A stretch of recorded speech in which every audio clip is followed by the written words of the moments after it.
ਸਤਿ ਸ਼੍ਰੀ ਅਕਾਲ ਜੀ, ਤੁਸੀਂ ਦੇਖ ਰਹੇ ਹੋ ਪੰਜਾਬ ਮੇਲ USA ਟੀਵੀ ਤੇ ਮੈਂ ਸੁਰਭੀ। ਖਬਰਾਂ ਦੇ ਇਸ ਬੁਲੇਟਿਨ 'ਚ ਬਹੁਤ-ਬਹੁਤ ਸਵਾਗਤ। ਪੇਸ਼ਾਨ ਦੇਸ਼ ਵਿਦੇਸ਼ ਨਾਲ ਜੁੜੀਆਂ ਹੋਈਆਂ ਕੁਝ ਖਾਸ ਤੇ ਚੋਣਵੀਆਂ ਖਬਰਾਂ।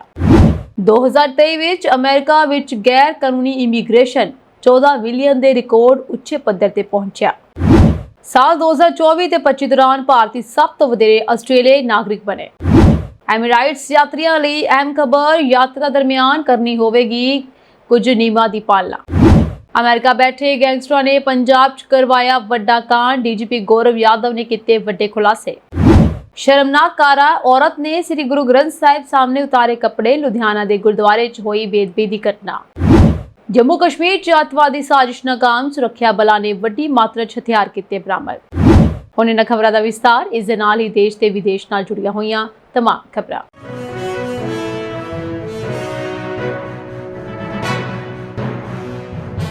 ਇੱਕ ਖੋਜ ਸਮੂਹ ਨੇ ਇਹ ਕਿਹਾ ਹੈ ਕਿ ਸੰਯੁਕਤ ਰਾਜ ਅਮਰੀਕਾ ਵਿੱਚ ਗੈਰ ਕਾਨੂੰਨੀ ਤੌਰ ਤੇ ਰਹਿਣ ਵਾਲੇ ਲੋਕਾਂ ਦੀ ਗਿਣਤੀ 2023 ਵਿੱਚ 14 ਮਿਲੀਅਨ ਦੇ ਸਭ ਤੋਂ ਉੱਚੇ ਪੱਧਰ ਤੇ ਪਹੁੰਚ ਗਈ। ਇੱਕ ਵੱਡਾ ਵਾਧਾ ਹੈ ਜੋ ਅਜੇ ਵੀ ਰਾਸ਼ਟਰਪਤੀ ਡੋਨਾਲਡ ਟਰੰਪ ਅਤੇ ਇਮੀਗ੍ਰੇਸ਼ਨ ਦੇ ਕੁਝ ਆਲੋਚਕਾਂ ਦੇ ਅਨੁਮਾਨਾਂ ਤੋਂ ਬਹੁਤ ਘੱਟ ਹੈ।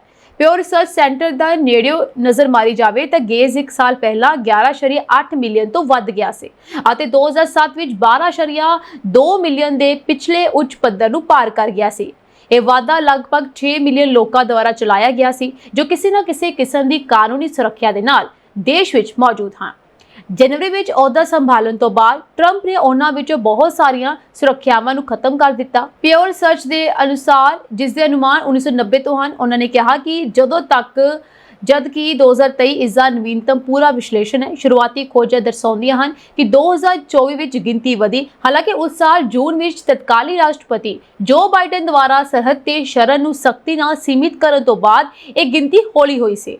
ਟਰੰਪ ਦੇ ਅਧੀਨ ਇਸ ਸਾਲ ਇਹ ਗਿਣਤੀ ਘਟੀ, ਪਰ ਅਜੇ ਵੀ 14 ਮਿਲੀਅਨ ਤੋਂ ਵੱਧ ਹੋਣ ਦੀ ਸੰਭਾਵਨਾ ਹੈ।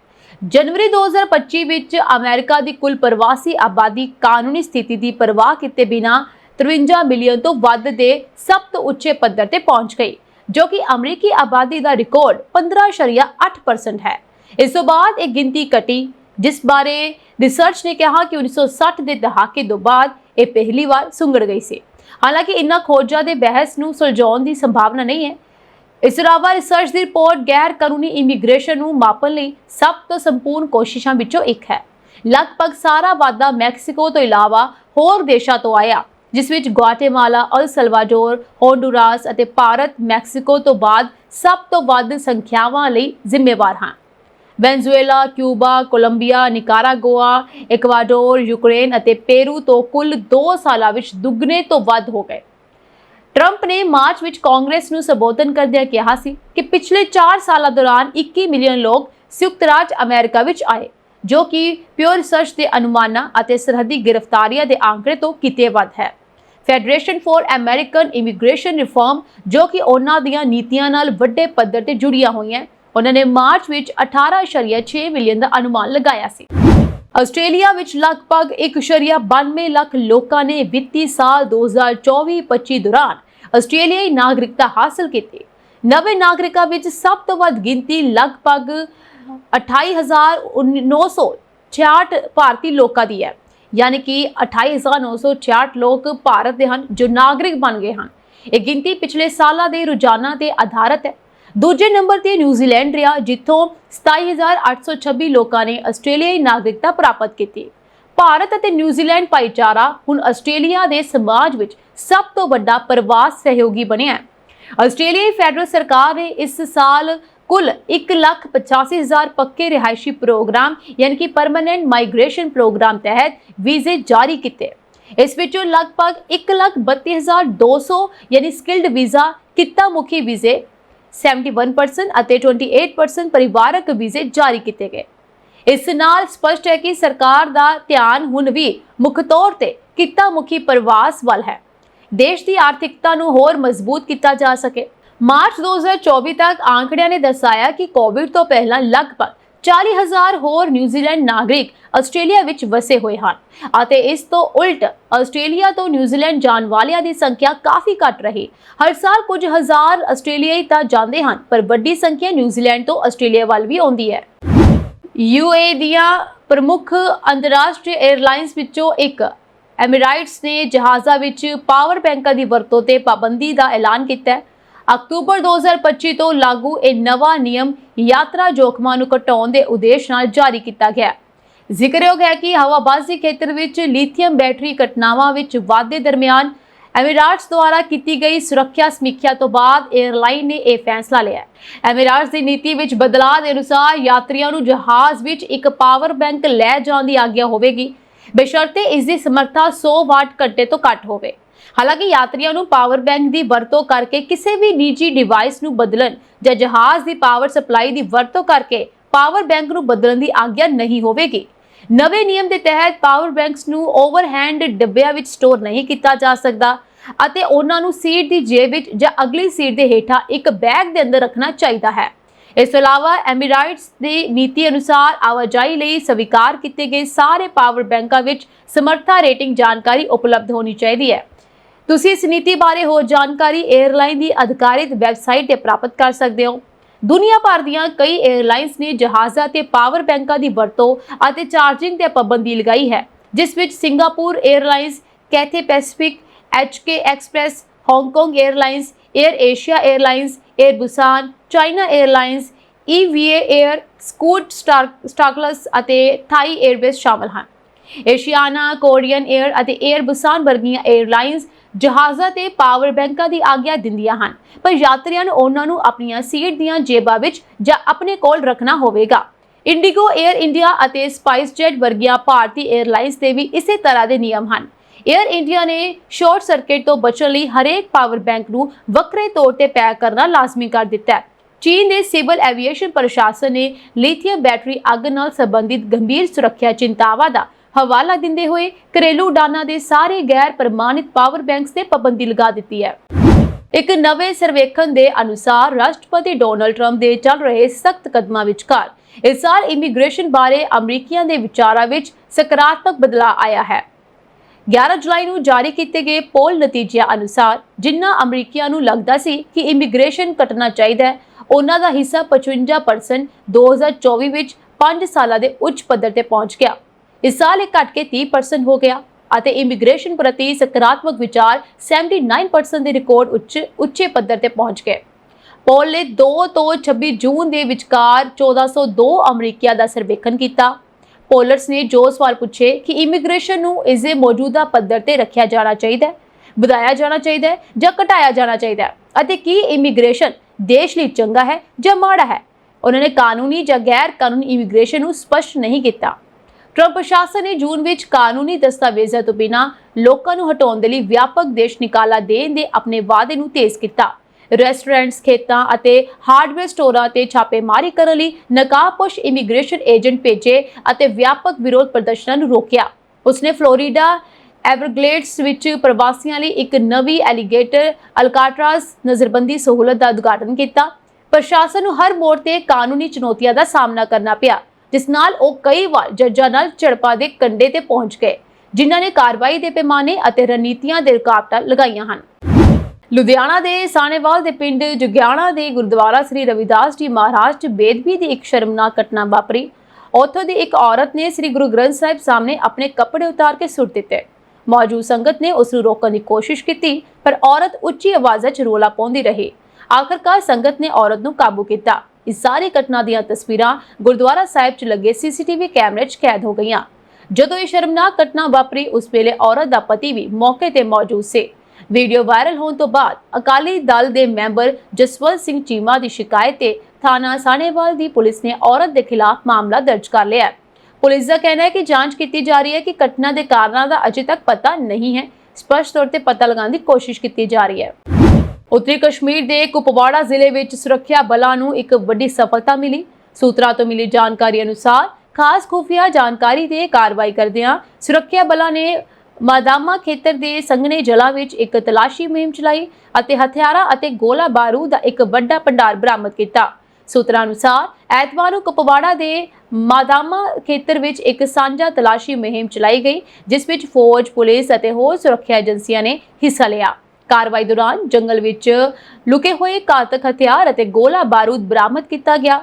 ਸਰਚ ਮੁਹਿੰਮ ਦੌਰਾਨ ਹਥਿਆਰਾਂ ਅਤੇ ਗੋਲਾ ਬਾਰੂਦ ਦਾ ਇੱਕ ਭੰਡਾਰ ਬਰਾਮਦ ਕੀਤਾ ਗਿਆ। ਸੰਬੰਧਿਤ ਧਾਰਾਵਾਂ ਤਹਿਤ ਥਾਣੇ ਵਿੱਚ ਮਾਮਲਾ ਦਰਜ ਕਰ ਲਿਆ ਗਿਆ ਹੈ ਅਤੇ ਹੋਰ ਜਾਂਚ ਜਾਰੀ ਹੈ। ਰੂਪਨਗਰ ਜ਼ਿਲ੍ਹਾ ਪੁਲਿਸ ਅਤੇ ਕਾਊਂਟਰ ਇੰਟੈਲੀਜੈਂਸ ਦੇ ਸਾਂਝੇ ਆਪਰੇਸ਼ਨ ਵਿੱਚ ਪੁਲਿਸ ਨੇ ਥਾਣਾ ਪੋਜੇਵਾਲ ਅਧੀਨ ਪੈਂਦੇ ਪਿੰਡ ਕੁੱਲੂਪੁਰ ਵਿੱਚ ਹਰਦੀਪ ਸਿੰਘ ਉਰਫ ਦੀਪਾ ਪੁੱਤਰ ਸ਼ਿੰਗਾਰਾ ਸਿੰਘ ਦੇ ਕਤਲ ਦੇ ਦੋਸ਼ ਵਿੱਚ 2 ਮੁਲਜ਼ਮਾਂ ਨੂੰ ਗ੍ਰਿਫਤਾਰ ਕੀਤਾ ਹੈ। ਇਹ ਜਾਣਕਾਰੀ ਡੀਜੀਪੀ ਗੌਰਵ ਯਾਦਵ ਨੇ ਦਿੱਤੀ ਹੈ। ਇਸ ਸੰਬੰਧੀ ਪ੍ਰੈਸ ਕਾਨਫਰੰਸ ਨੂੰ ਸੰਬੋਧਨ ਕਰਦੇ ਐਸਐਸਪੀ ਡਾਕਟਰ ਮਹਿਤਾਬ ਸਿੰਘ ਨੇ ਦੱਸਿਆ ਕਿ 2 ਜੁਲਾਈ 2025 ਨੂੰ ਥਾਣਾ ਪੋਜੇਵਾਲ ਅਧੀਨ ਪੈਂਦੇ ਪਿੰਡ ਕੁੱਲੂਪੁਰ ਵਿੱਚ ਹਰਦੀਪ ਸਿੰਘ ਉਰਫ ਦੀਪ ਦੀ ਗੋਲੀ ਮਾਰ ਕੇ ਕਤਲ ਕਰ ਦਿੱਤਾ ਗਿਆ ਸੀ। ਮ੍ਰਿਤਕ ਦੇ ਭਰਾ ਸੰਦੀਪ ਸਿੰਘ ਦੇ ਬਿਆਨਾਂ ਦੇ ਆਧਾਰ ਤੇ ਪੁਲਿਸ ਨੇ ਮਾਮਲਾ ਦਰਜ ਕਰਕੇ ਅਗਲੇਰੀ ਕਾਰਵਾਈ ਸ਼ੁਰੂ ਕਰ ਦਿੱਤੀ। ਉਹਨਾਂ ਨੇ ਦੱਸਿਆ ਕਿ ਮਾਮਲੇ ਦੀ ਗੰਭੀਰਤਾ ਨੂੰ ਵੇਖਦੇ ਹੋਏ ਉਕਤ ਮਾਮਲੇ ਵਿੱਚ ਤਕਨੀਕੀ ਅਤੇ ਮਨੁੱਖੀ ਖੁਫੀਆ ਜਾਣਕਾਰੀ ਯਾਨੀ ਹਿਊਮਨ ਇੰਟੈਲੀਜੈਂਸ ਦੀ ਮਦਦ ਨਾਲ ਕਤਲ ਦੇ ਮੁਲਜ਼ਮ ਕਰਨ ਨੂੰ गिरफ्तार किया गया ਅਤੇ ਜਸਕਰਨਦੀਪ ਸਿੰਘ ਪੁੱਤਰ ਕਸ਼ਮੀਰ ਸਿੰਘ ਵਾਸੀ ਰਾਮਗੜ੍ਹ ਝੁੱਗੀਆਂ ਜ਼ਿਲ੍ਹਾ ਹੁਸ਼ਿਆਰਪੁਰ ਨੂੰ ਮੁੰਬਈ ਤੋਂ गिरफ्तार कर लिया गया। एसएसपी ने दसिया कि जांच दौरान एक गल सामने आई है कि मृतक हरदीप सिंह उर्फ दीपा दी जसकरण सिंह उर्फ कालू वासी कुक्कड़ मजारा नाल निजी दुश्मनी सी, जो कि जसकरण सिंह करण गंगड़ जसकरण सिंह कालू अते लक्की पटियाला गैंग नाल संबंधित से।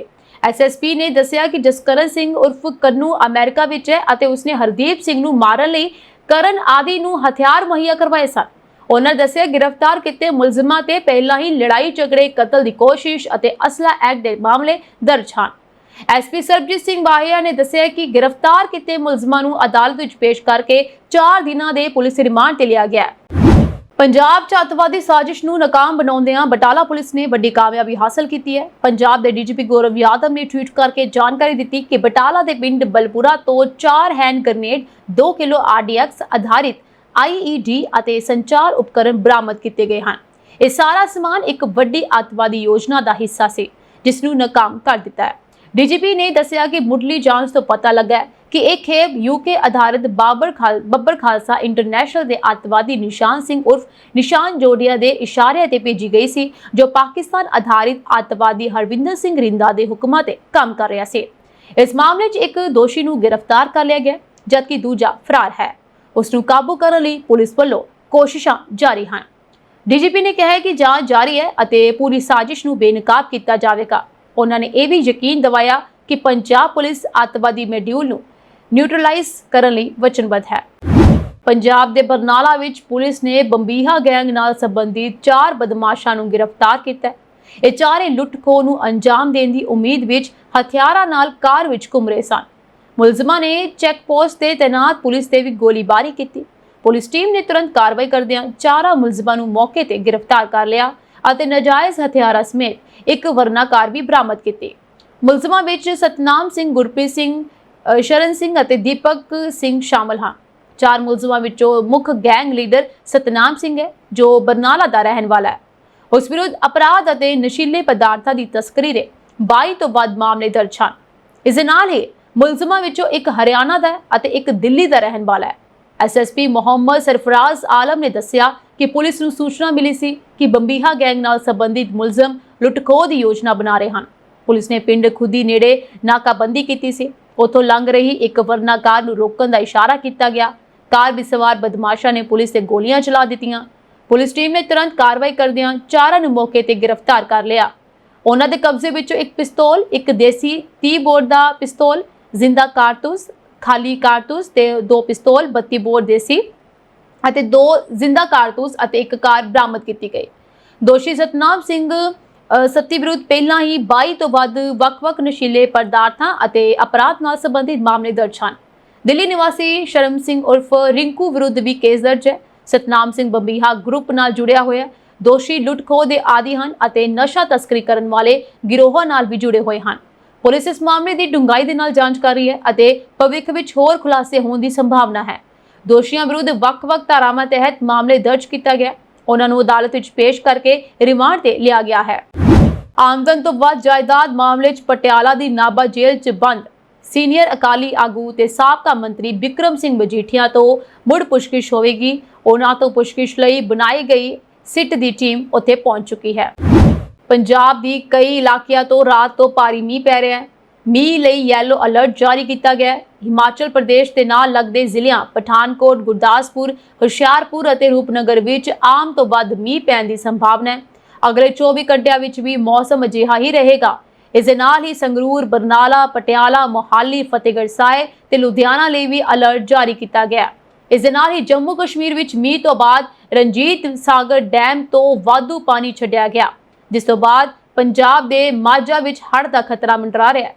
ਭਾਰਤ ਪਾਕਿਸਤਾਨ ਦੇ ਸਰਹੱਦੀ ਇਲਾਕਿਆਂ ਵਿੱਚ ਵਗਦੇ ਰਾਵੀ ਵਿੱਚ ਪਾਣੀ ਦਾ ਪੱਧਰ ਲਗਾਤਾਰ ਵਧ ਰਿਹਾ ਹੈ। ਪਠਾਨਕੋਟ ਜੰਮੂ ਹਾਈਵੇ ਮੀਂਹ ਕਾਰਨ ਹੋਏ ਨੁਕਸਾਨ ਕਾਰਨ ਪਹਿਲਾਂ ਹੀ ਬੰਦ ਹੈ। ਜੇਕਰ ਇਹ ਇਸੇ ਦਰ ਨਾਲ ਵੱਧਦਾ ਰਿਹਾ ਤਾਂ ਸਤਲੁਜ ਬਿਆਸ ਵਾਂਗ ਇਹ ਵੀ ਨੁਕਸਾਨ ਪਹੁੰਚਾਉਣਾ ਸ਼ੁਰੂ ਕਰ ਦੇਵੇਗਾ। ਰਾਵੀ ਵਿੱਚ ਪਾਣੀ ਦਾ ਪੱਧਰ ਵਧਣ ਤੋਂ ਬਾਅਦ ਪਠਾਨਕੋਟ ਤੋਂ ਅੰਮ੍ਰਿਤਸਰ ਤੱਕ ਹਾਈ ਅਲਰਟ ਜਾਰੀ ਕਰ ਦਿੱਤਾ ਗਿਆ ਹੈ।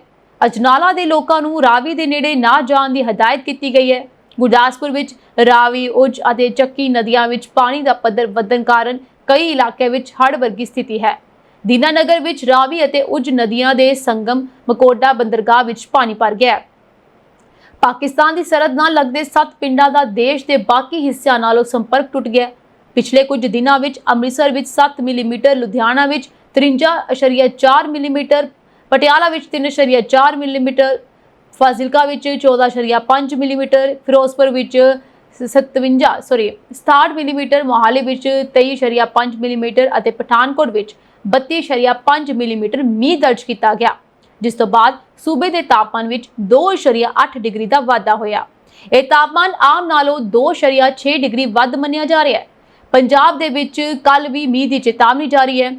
ਉਧਰ ਹੀ ਇੱਕ ਦਿਨ ਪਹਿਲਾਂ ਯਾਨੀ 25 ਤਰੀਕ ਨੂੰ ਹੁਸ਼ਿਆਰਪੁਰ, ਗੁਰਦਾਸਪੁਰ, ਪਠਾਨਕੋਟ ਅਤੇ ਰੂਪਨਗਰ ਵਿੱਚ ਫਿਰ ਚੰਗੀ ਬਾਰਿਸ਼ ਹੋਣ ਦੀ ਸੰਭਾਵਨਾ ਜਤਾਈ ਗਈ ਸੀ ਤੇ ਇੱਥੇ ਬਹੁਤ ਜ਼ਿਆਦਾ ਬਾਰਿਸ਼ ਵੀ ਪਈ। ਪਰ ਇਸ ਦੇ ਬਾਅਦ 2 ਦਿਨ ਯਾਨੀ ਬੁੱਧਵਾਰ ਅਤੇ ਵੀਰਵਾਰ ਤੱਕ ਮੌਸਮ ਆਮ ਰਹਿਣ ਦੀ ਉਮੀਦ ਹੈ। ਪਰ ਸ਼ੁੱਕਰਵਾਰ ਤੋਂ ਮੀਂਹ ਦਾ ਇੱਕ ਨਵਾਂ ਦੌਰ ਸ਼ੁਰੂ ਹੋਇਆ ਹੈ, ਜਿਸ ਨਾਲ ਲਗਾਤਾਰ ਐਤਵਾਰ ਵੀ ਮੀਂਹ ਪੈ ਰਿਹਾ ਹੈ ਅਤੇ ਸੋਮਵਾਰ ਵੀ ਲਗਾਤਾਰ ਮੀਂਹ ਜਾਰੀ ਰਿਹਾ। ਵਿਦੇਸ਼ਾਂ ਵਿੱਚ ਭਾਰਤੀਆਂ ਤੇ ਹਮਲੇ ਲਗਾਤਾਰ ਵਧ ਰਹੇ ਹਨ। ਹਾਲ ਹੀ ਦੇ ਸਮੇਂ ਵਿੱਚ ਕੈਨੇਡਾ ਅਤੇ ਆਇਰਲੈਂਡ ਵਿੱਚ ਅਜਿਹੀਆਂ ਕਈ ਘਟਨਾਵਾਂ ਵੇਖੀਆਂ ਗਈਆਂ ਹਨ, ਪਰ ਇੰਗਲੈਂਡ ਦੀ ਰਾਜਧਾਨੀ ਲੰਡਨ ਵਿੱਚ ਜੋ ਹੋਇਆ ਉਹ ਬਹੁਤ ਹੀ ਭਿਆਨਕ ਹੈ। ਇੱਥੇ ਇੱਕ ਭਾਰਤੀ ਰੈਸਟੋਰੈਂਟ ਨੂੰ ਅੱਗ ਲਗਾ ਦਿੱਤੀ ਗਈ ਹੈ। ਇਸ ਹਮਲੇ ਵਿੱਚ ਘੱਟੋ-ਘੱਟ 5 ਲੋਕ ਜ਼ਖਮੀ ਹੋਏ ਹਨ। ਇਹ ਹਮਲਾ ਉਸ ਸਮੇਂ ਕੀਤਾ ਗਿਆ ਜਦੋਂ ਰੈਸਟੋਰੈਂਟ ਵਿੱਚ ਲੋਕਾਂ ਦੀ ਭਾਰੀ ਭੀੜ ਸੀ। ਗੈਂਟਸ ਹਿਲ ਦੇ ਵੁੱਡਫੋਰਡ ਐਵੇਨਿਊ ਤੇ ਸਥਿਤ ਇੰਡੀਅਨ ਅਰੋਮਾ ਨਾਮਕ ਇੱਕ ਭਾਰਤੀ ਰੈਸਟੋਰੈਂਟ ਵਿੱਚ ਲੱਗੀ ਅੱਗ ਦੇ ਸਬੰਧ ਵਿੱਚ ਪੁਲਿਸ ਨੇ 2 ਲੋਕਾਂ ਨੂੰ ਗ੍ਰਿਫਤਾਰ ਕੀਤਾ ਹੈ, ਜਿਨ੍ਹਾਂ ਵਿੱਚ ਇੱਕ 15 ਸਾਲ ਦੇ ਕਿਸ਼ੋਰ ਵੀ ਸ਼ਾਮਲ ਹੈ। ਸੀਸੀਟੀਵੀ ਫੁਟੇਜ ਵਿੱਚ ਕੁਝ ਲੋਕ ਰੈਸਟੋਰੈਂਟ ਵਿੱਚ ਦਾਖਲ ਹੁੰਦੇ ਅਤੇ ਫਰਸ਼ ਤੇ ਪੈਟਰੋਲ ਵਰਗੀ ਕੋਈ ਚੀਜ਼ ਸੁੱਟਦੇ ਹੋਏ ਦਿਖਾਈ ਦੇ ਰਹੇ ਹਨ। ਇਸ ਤੋਂ ਬਾਅਦ ਅੱਗ ਲੱਗਦੀ ਦਿਖਾਈ ਦਿੰਦੀ ਹੈ। ਜਿਵੇਂ ਹੀ ਅੱਗ ਲੱਗੀ, ਰੈਸਟੋਰੈਂਟ ਵਿੱਚ ਮੌਜੂਦ ਲੋਕਾਂ ਵਿੱਚ ਦਹਿਸ਼ਤ ਦਾ ਮਾਹੌਲ ਬਣ ਗਿਆ। ਇਸ ਘਟਨਾ ਬਾਰੇ ਸਾਹਮਣੇ ਆਈਆਂ ਮੀਡੀਆ ਰਿਪੋਰਟਾਂ ਦੇ ਅਨੁਸਾਰ ਇਸ ਹਮਲੇ ਵਿੱਚ ਘੱਟੋ-ਘੱਟ 3 ਔਰਤਾਂ 2 ਪੁਰਸ਼ ਝੁਲਸ ਗਏ। ਹਮਲੇ ਸਮੇਂ ਇਹ ਸਾਰੇ ਲੋਕ ਰੈਸਟੋਰੈਂਟ ਵਿੱਚ ਖਾਣਾ ਖਾ ਰਹੇ ਸਨ। ਅੱਗ ਵਿੱਚ ਝੁਲਸੇ ਲੋਕਾਂ ਨੂੰ ਇਲਾਜ ਲਈ ਹਸਪਤਾਲ ਵਿੱਚ ਦਾਖਲ ਕਰਵਾਇਆ ਗਿਆ। ਪੁਲਿਸ ਦੇ ਅਨੁਸਾਰ ਇੱਕ ਆਦਮੀ ਅਤੇ ਇੱਕ ਔਰਤ ਦੀ ਹਾਲਤ ਗੰਭੀਰ ਬਣੀ ਹੋਈ ਹੈ। ਪੁਲਿਸ ਅਨੁਸਾਰ ਅੱਗ ਲੱਗਣ ਤੋਂ ਬਾਅਦ ਫਾਇਰ ਬ੍ਰਿਗੇਡ ਕਰਮਚਾਰੀਆਂ ਦੀ ਇੱਕ ਟੀਮ ਮੌਕੇ ਤੇ ਪਹੁੰਚੀ ਅਤੇ ਲਗਭਗ 90 ਮਿੰਟ ਦੀ ਸਖਤ ਮਿਹਨਤ ਤੋਂ ਬਾਅਦ ਅੱਗ ਤੇ ਕਾਬੂ ਪਾਇਆ ਗਿਆ। ਮੀਡੀਆ ਰਿਪੋਰਟਾਂ ਦੇ ਅਨੁਸਾਰ ਮੌਕੇ ਤੇ ਮੌਜੂਦ ਇੱਕ ਵਿਅਕਤੀ ਨੇ ਕਿਹਾ ਕਿ ਮੈਂ ਇੱਕ ਆਦਮੀ ਨੂੰ ਅੱਗ ਦੇ ਗੋਲੇ ਵਾਂਗ ਭੱਜਦੇ ਦੇਖਿਆ। ਉਹ ਸੜ ਰਿਹਾ ਸੀ। ਮੇਰਾ ਇੱਕ ਦੋਸਤ ਪਾਣੀ ਦੀ ਬਾਲਟੀ ਲੈ ਕੇ ਆਇਆ ਅਤੇ ਅਸੀਂ ਅੱਗ ਬੁਝਾਉਣ ਦੀ ਕੋਸ਼ਿਸ਼ ਕਰ ਰਹੇ ਸੀ। ਮਨੀ ਲਾਂਡਰਿੰਗ ਦੇ ਮਾਮਲੇ 'ਚ ਈਡੀ ਵੱਲੋਂ ਦਰਜ ਕੀਤੇ ਗਏ ਮਾਮਲੇ ਦੀ ਸੁਣਵਾਈ ਵਧੀਕ ਜ਼ਿਲ੍ਹਾ ਸੈਸ਼ਨ ਜੱਜ ਹਰਦੀਪ ਸਿੰਘ ਦੀ ਅਦਾਲਤ 'ਚ ਹੋਈ। ਅਦਾਲਤ 'ਚ ਈਡੀ ਵੱਲੋਂ ਸਾਬਕਾ ਮੰਤਰੀ ਸਾਧੂ ਸਿੰਘ ਧਰਮਸੋਤ ਅਤੇ ਮੁਲਜ਼ਮ ਗੁਰਪ੍ਰੀਤ ਸਿੰਘ ਖਿਲਾਫ ਸਪਲੀਮੈਂਟਰੀ ਚਲਾਨ ਪੇਸ਼ ਕੀਤਾ ਗਿਆ। ਇਸ ਮਾਮਲੇ 'ਚ ਪਿਛਲੀ ਪੇਸ਼ੀ ਤੇ ਅਦਾਲਤ ਵੱਲੋਂ ਸਾਧੂ ਸਿੰਘ ਧਰਮਸੋਤ ਦੇ ਲੜਕੇ ਹਰਪ੍ਰੀਤ ਸਿੰਘ ਨੂੰ ਭਗੌੜਾ ਕਰਾਰ ਦੇ ਦਿੱਤਾ ਸੀ। ਅਦਾਲਤ ਵੱਲੋਂ ਹਰਪ੍ਰੀਤ ਸਿੰਘ ਦੀ ਜਾਇਦਾਦ ਦੀ ਜਾਣਕਾਰੀ ਮੰਗੀ ਗਈ ਹੈ ਤਾਂ ਜੋ CRPC ਦੀ ਧਾਰਾ 83 ਅਧੀਨ ਜਾਇਦਾਦ ਜ਼ਬਤ ਕਰਨ ਦੀ ਪ੍ਰਕਿਰਿਆ ਸ਼ੁਰੂ ਕੀਤੀ ਜਾ ਸਕੇ। ਮਨੀ ਲਾਂਡਰਿੰਗ ਦੇ ਇਸ ਕੇਸ 'ਚ ਸਾਧੂ ਸਿੰਘ ਇਸ ਵੇਲੇ ਜ਼ਮਾਨਤ ਤੇ ਬਾਹਰ ਹਨ। ਦੱਸਣਯੋਗ ਹੈ ਕਿ ਸਾਬਕਾ ਮੰਤਰੀ ਸਾਧੂ ਸਿੰਘ ਧਰਮਸੋਤ ਨੂੰ ਈਡੀ ਵੱਲੋਂ ਜਨਵਰੀ 2024 'ਚ ਮਨੀ ਲਾਂਡਰਿੰਗ ਕੇਸ 'ਚ ਗ੍ਰਿਫਤਾਰ ਕੀਤਾ ਗਿਆ ਸੀ। ਉਹਨਾਂ ਦੇ ਦੋਸ਼ ਸੀ ਕਿ ਜੰਗਲਾਤ ਵਿਭਾਗ ਦੇ ਮੰਤਰੀ ਰਹਿੰਦਿਆਂ ਕਰੋੜਾਂ ਰੁਪਏ ਦਾ ਭ੍ਰਿਸ਼ਟਾਚਾਰ ਕੀਤਾ ਹੈ। ਕਾਂਗਰਸ ਦੀ ਸਰਕਾਰ ਸਮੇਂ ਸਾਧੂ ਸਿੰਘ ਧਰਮਸੋਤ ਕੈਬਨਿਟ ਮੰਤਰੀ ਸਨ ਅਤੇ ਆਪ ਸਰਕਾਰ ਨੇ ਸੱਤਾ ਵਿੱਚ ਆਉਂਦਿਆਂ ਹੀ ਧਰਮਸੋਤ ਦੀ ਵਿਜੀਲੈਂਸ ਇਨਕੁਆਇਰੀ ਸ਼ੁਰੂ ਕਰਵਾਈ ਤਾਂ ਵਿਜੀਲੈਂਸ ਵੱਲੋਂ ਉਹਨਾਂ ਤੇ 2 ਵੱਖ-ਵੱਖ ਮਾਮਲੇ ਦਰਜ ਕੀਤੇ ਅਤੇ ਬਾਅਦ ਵਿੱਚ ਈਡੀ ਵੱਲੋਂ ਵੀ ਵੱਖਰਾ ਮਾਮਲਾ ਦਰਜ ਕਰਕੇ ਸਾਧੂ ਸਿੰਘ ਨੂੰ ਗ੍ਰਿਫਤਾਰ ਕਰ ਲਿਆ ਅਤੇ ਬਾਅਦ ਵਿੱਚ ਧਰਮਸੋਤ ਤੇ ਲੜਕੇ ਨੂੰ ਵੀ ਨਾਮਜ਼ਦ ਕਰ ਲਿਆ ਗਿਆ। ਭਾਰਤ ਹੁਣ ਦੁਨੀਆ ਵਿੱਚ ਸਾਈਬਰ ਹਮਲਿਆਂ ਦਾ ਸਭ ਤੋਂ ਵੱਡਾ ਟਾਰਗੇਟ ਬਣ ਗਿਆ। स्विस साइबर सुरक्षा कंपनी एक्रोनिस द्वारा साइबर थ्रेट्स रिपोर्ट 2025 अनुसार मई 2025 ਵਿੱਚ ਭਾਰਤ ਦੇ 12.4% ਵਿੰਡੋਜ਼ ਡਿਵਾਈਸ ਮਾਲਵੇਅਰ ਤੋਂ ਪ੍ਰਭਾਵਿਤ ਪਾਏ ਗਏ। ਜੂਨ ਵਿੱਚ ਇਹ ਆંકੜਾ ਹੋਰ ਵੱਧ ਕੇ 13.2% ਹੋ ਗਿਆ, ਜੋ ਵਿਸ਼ਵ ਪੱਧਰ ਤੇ ਸਭ ਤੋਂ ਵੱਧ ਹੈ। ਰਿਪੋਰਟ ਵਿੱਚ ਕਿਹਾ ਗਿਆ ਕਿ ਭਾਰਤ ਦਾ ਡਿਜੀਟਲ ਇਕੋਸਿਸਟਮ ਇੱਕ ਪਰਫੈਕਟ ਸਟੋਰਮ ਸਥਿਤੀ ਦਾ ਸਾਹਮਣਾ ਕਰ ਰਿਹਾ ਹੈ, ਜਿਸ ਵਿੱਚ ਬਹੁਤ ਸਾਰੇ ਖਤਰਨਾਕ ਕਾਰਕ ਇਕੱਠੇ ਕੰਮ ਕਰ ਰਹੇ ਹਨ। ਇਸ ਵਿੱਚ ਸਭ ਤੋਂ ਵੱਡਾ ਖਤਰਾ ਮਾਲਵੇਅਰ ਹੈ, ਜੋ ਇੱਕ ਸੌਫਟਵੇਅਰ ਹੈ ਜੋ ਇੱਕ ਕੰਪਿਊਟਰ ਜਾਂ ਨੈਟਵਰਕ ਵਿੱਚ ਘੁਸਪੈਠ ਕਰਦਾ ਹੈ ਤੇ ਕਾਰਜਾਂ ਵਿੱਚ ਵਿਘਨ ਪਾਉਂਦਾ ਹੈ। ਇਹ ਖਤਰਾ ਲਗਾਤਾਰ ਵੱਧਦਾ ਜਾ ਰਿਹਾ ਹੈ। ਇਸ ਦੇ ਨਾਲ ਹੀ ਸਾਈਬਰ ਹਮਲਿਆਂ ਦਾ ਇੱਕ ਵੱਡਾ ਹਿੱਸਾ ਕਾਰੋਬਾਰੀ ਈਮੇਲ ਐਗਰੀਮੈਂਟ ਨਾਲ ਸੰਬੰਧਿਤ ਹੈ।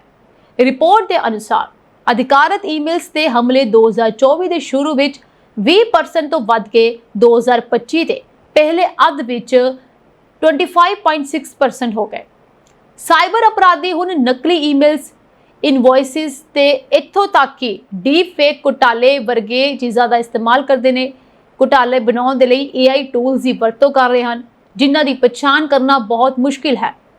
ਸਾਈਬਰ ਸੁਰੱਖਿਆ ਮਾਹਰਾਂ ਅਨੁਸਾਰ ਕੋਵਿਡ-19 ਤੋਂ ਬਾਅਦ ਹਾਈਬ੍ਰਿਡ ਵਰਕ ਮਾਡਲ ਨੇ ਕੰਪਨੀਆਂ ਨੂੰ ਕਮਜ਼ੋਰ ਬਣਾ ਦਿੱਤਾ। ਜਨਤਕ ਇੰਟਰਨੈਟ ਨੈਟਵਰਕਸ ਤੇ ਅਸੁਰੱਖਿਅਤ ਰਿਮੋਟ ਸੈਟਅਪ ਸਭ ਤੋਂ ਆਸਾਨ ਨਿਸ਼ਾਨਾ ਬਣ ਗਏ ਹਨ। IT ਤੇ ਟੈਲੀਕਾਮ ਸੈਕਟਰ ਨੂੰ ਖਤਰਾ ਵੀ ਹੈ। ਰਿਪੋਰਟ ਵਿੱਚ ਕਿਹਾ ਗਿਆ ਕਿ ਭਾਰਤ ਵਿੱਚ ਨਿਰਮਾਣ, IT ਸੇਵਾਵਾਂ ਤੇ ਟੈਲੀਕਾਮ ਸੈਕਟਰ ਸਭ ਤੋਂ ਵੱਧ ਜੋਖਮ ਵਿੱਚ ਹਨ। ਇਸ ਤੋਂ ਇਲਾਵਾ ਸਾਈਬਰ ਅਪਰਾਧੀ C10P, ਅਕੀਰਾ ਤੇ ਕਿਊਲਿਨ ਵਰਗੇ ਰੈਨਸਮਵੇਅਰ ਕਾਰਟੇਲਸ ਰਾਹੀਂ ਹਮਲੇ ਵਧਾ ਰਹੇ ਹਨ। ਇਸ ਦੇ ਨਾਲ ਹੀ ਰਿਮੋਟ ਪ੍ਰਬੰਧਨ ਟੂਲ ਵਰਗੇ ਭਰੋਸੇਯੋਗ ਸੌਫਟਵੇਅਰ ਨੂੰ ਮਾਲਵੇਅਰ ਫੈਲਾਉਣ ਲਈ ਹਥਿਆਰਾਂ ਵਜੋਂ ਵਰਤਿਆ ਜਾ ਰਿਹਾ ਹੈ।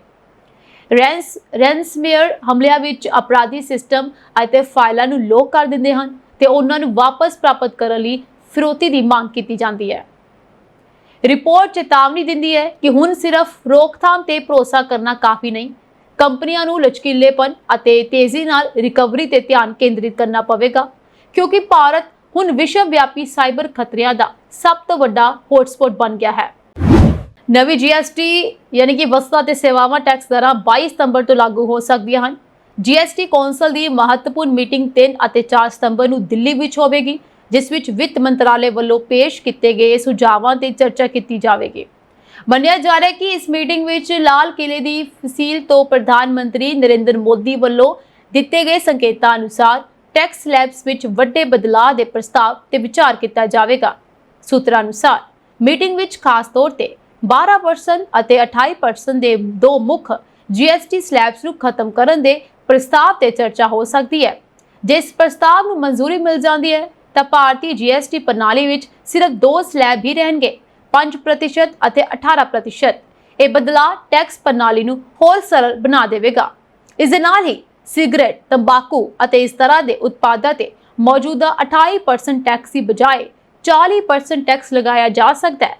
ਸੂਤਰਾਂ ਦੇ ਅਨੁਸਾਰ ਸਰਕਾਰ ਨੇ GST ਕੌਂਸਲ ਨੂੰ ਨਵੇਂ GST ਸਲੈਬ ਪੁਨਰ ਗਠਨ ਲਈ ਆਪਣੀ ਵਿਸਤ੍ਰਿਤ ਸਿਫਾਰਿਸ਼ ਵੀ ਭੇਜ ਦਿੱਤੀ ਹੈ, ਜਿਸ ਦੇ ਆਧਾਰ ਤੇ ਆਉਣ ਵਾਲੀ ਮੀਟਿੰਗ ਵਿੱਚ ਅੰਤਿਮ ਫੈਸਲਾ ਲਿਆ ਜਾਵੇਗਾ। ਇਸ ਮੀਟਿੰਗ ਤੋਂ ਬਾਅਦ ਹੀ ਨਵੀਆਂ GST ਦਰਾਂ ਦਾ ਐਲਾਨ ਕੀਤਾ ਜਾ ਸਕਦਾ ਹੈ। ਤੰਬਾਕੂ, ਸਿਗਰਟ ਤੋਂ ਇਲਾਵਾ ਸਿਗਾਰ, ਹੋਰ ਸਿਗਰਟ ਨੋਸ਼ੀ ਉਤਪਾਦਾਂ, ਸ਼ਰਾਬ ਅਤੇ ਹੋਰ ਸ਼ਰਾਬ ਪੀਣ ਵਾਲੇ ਪਦਾਰਥਾਂ ਤੇ ਵੀ ਟੈਕਸ ਲਗਾਇਆ ਜਾਂਦਾ ਹੈ, ਜਿਸ ਨੂੰ sin ਟੈਕਸ ਕਿਹਾ ਜਾਂਦਾ ਹੈ, ਜੋ ਕਿ ਰਾਜ ਸਰਕਾਰਾਂ ਦੁਆਰਾ ਨਿਰਧਾਰਿਤ ਕੀਤਾ ਜਾਂਦਾ ਹੈ। ਮਾਹਰਾਂ ਦਾ ਮੰਨਣਾ ਹੈ ਕਿ ਇਸ ਕਦਮ ਨਾਲ ਖਪਤਕਾਰਾਂ ਅਤੇ ਕਾਰੋਬਾਰੀਆਂ ਨੂੰ ਰਾਹਤ ਮਿਲੇਗੀ ਅਤੇ ਨਾਲ ਹੀ ਟੈਕਸ ਪ੍ਰਣਾਲੀ ਵਿੱਚ ਸਰਲਤਾ ਆਵੇਗੀ, ਕਿਉਂਕਿ GST ਕੌਂਸਲ ਦੀ ਮੀਟਿੰਗ ਨੂੰ ਬਹੁਤ ਮਹੱਤਵਪੂਰਨ ਮੰਨਿਆ ਜਾਂਦਾ ਹੈ। ਇਸ ਲਈ ਇਸ ਤੋਂ ਬਾਅਦ ਹੀ ਨਵੀਆਂ ਦਰਾਂ ਅਤੇ ਪ੍ਰਸਤਾਵਿਤ ਬਾਰੇ ਪੂਰੀ ਜਾਣਕਾਰੀ ਸਾਹਮਣੇ ਆਵੇਗੀ। ਇਹ ਸਾਂਝੀ ਦੇਸ਼ ਵਿਦੇਸ਼ ਨਾਲ ਜੁੜੀਆਂ ਹੋਈਆਂ ਕੁਝ ਖਾਸ ਤੇ ਚੋਣਵੀਆਂ ਖਬਰਾਂ ਹੋਰ ਅਪਡੇਟਸ ਨਾਲ ਜੁੜੇ ਰਹਿਣ ਦੇ ਲਈ ਤੁਸੀਂ ਬਣੇ ਰਹੋ ਪੰਜਾਬ ਮੇਲ USA TV ਦੇ ਨਾਲ। ਤੁਹਾਡੇ ਸਭ ਦਾ ਬਹੁਤ ਬਹੁਤ ਧੰਨਵਾਦ।